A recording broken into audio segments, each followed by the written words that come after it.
Hey Tiger fans, this is Mark Fitzpatrick from Tiger Club Kansas City. It is Tuesday, November 15th, and our old buddy Blair Kerkhoff from the Kansas City Star stopped by to speak to us today. Blair, thank you very much for coming. Always a lot of fun talking to Tiger Club. Hey, always. You do a great job. One thing we talked about a little bit today, contract extensions for Eli Drinkwitz and Blake Baker. Your thoughts on those? Surprised was my first reaction to it. I didn't know that it was coming, and it seemed a little early to me initially that Missouri would announce extensions certainly for Eli Drinkwitz. Blake Baker made a little more sense. The success the defense was having was phenomenal, and has been all season until Saturday. Right. So tying him up for another couple years and giving a raise, I thought, okay, that makes sense. But then a few days later, they announced Eli Drinkwitz's extension, and I thought, really, does this need to happen now? The more I thought about it, the more I thought, contract extensions, he's going to get a raise, he's going to go from $4 million to $6 million to as many as $7 million before the end of the contract. If Missouri doesn't want Eli Drinkwitz as his head coach, they'll fire the head coach no matter what the contract terms are. To me, a contract extension and any kind of news about contracts are all about appearances and being able to send a message to recruits that there's stability in the football program, even though things may not be breaking the way that you'd hoped. And the head coach and the staff are going to be around a few years longer, so don't have that be used against Missouri in recruiting.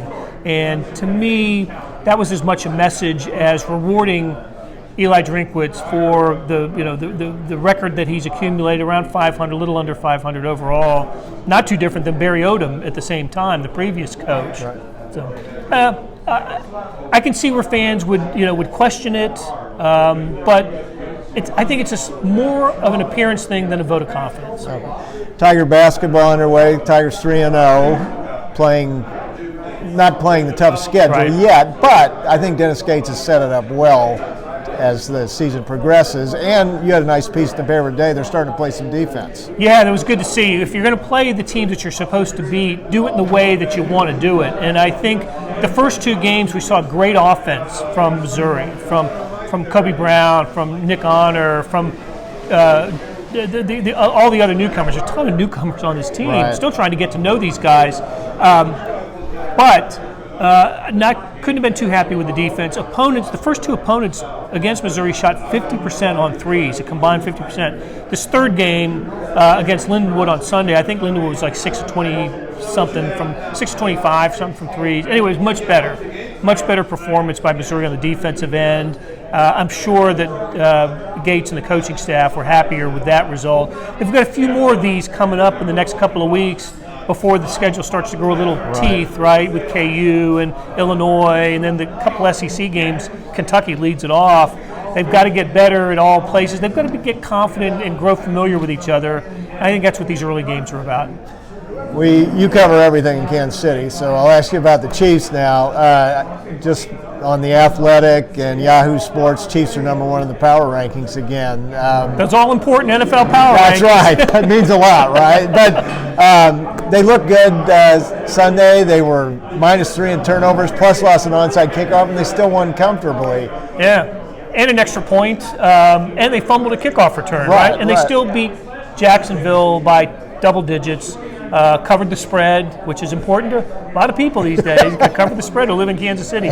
I thought they made enough mistakes to kind of grind your teeth watching them, and yet they beat a team that's well coached. Jacksonville, Doug Peterson, the former Chiefs assistant, won the Super Bowl of Philadelphia, and some good players, especially on the defensive side. So all in all, I think it was a possible trap game with the Chargers on one, looking between the Titans and the Chargers, two opponents that you probably respect more than Jaguars, but they took care of business. It was a taken care of business game, and they did just that. So there's no reason to believe that the Chiefs won't have success the rest of the year and will make another deep run in the playoffs. Finally, the Royals. Sam Mellinger, originally our speaker today, with the Royals, had to step aside because they've got some news coming out today. Might be some news coming from the Royals. Don't know what it is, but we assume it's got something to do with the stadium. I could be totally wrong, speaking out of school, but we think it has something to do with the stadium. We know that the Royals want a new stadium. John Sherman does want a new stadium. He's on record as saying that. So we're all kind of waiting with bated breath what's going to be announced by the Royals today. And the other thing, we've been hearing all along that he wants to have it sooner than when the lease expires, which is in 2031, as much as 3 or 4 years before the lease expires. So maybe we're going to hear something about the timetable of the new stadium. Well, by the time this video goes out to the thousands of views we get, hundreds we'll of see thousands, how long. We'll see how long I've been. We'll know what it is. I ask you one thing before you leave. Your pick for the Final Four in college football and for the Heisman Trophy. Oh, that's a good one. Good one. Well, Georgia, of course. The winner of Ohio State, Michigan. And then I'm going to go Tennessee, and I think TCU is going to be the fourth one. Hang on. TCU's gotten through the tough part of their schedule. They've got a couple games. I'm sorry, they go to Baylor. That's going to be a tough game for them. But Kansas State just went down there and handled business. But yeah, they're TCU. I wasn't convinced about TCU, but their win at Texas last week, when they went down there and beat Texas as a 7-point underdog, goes to Austin and handles a decent Texas team, proved to me that TCU, I think, has what it takes to win its final 2 regular season games, beat, I hope, probably K-State. And probably K-State. I hope K-State's in that game, but win the conference title game and then be in the, maybe not even a 4, but it's a 2nd or 3rd seed in the college football playoff. Pick for the Heisman?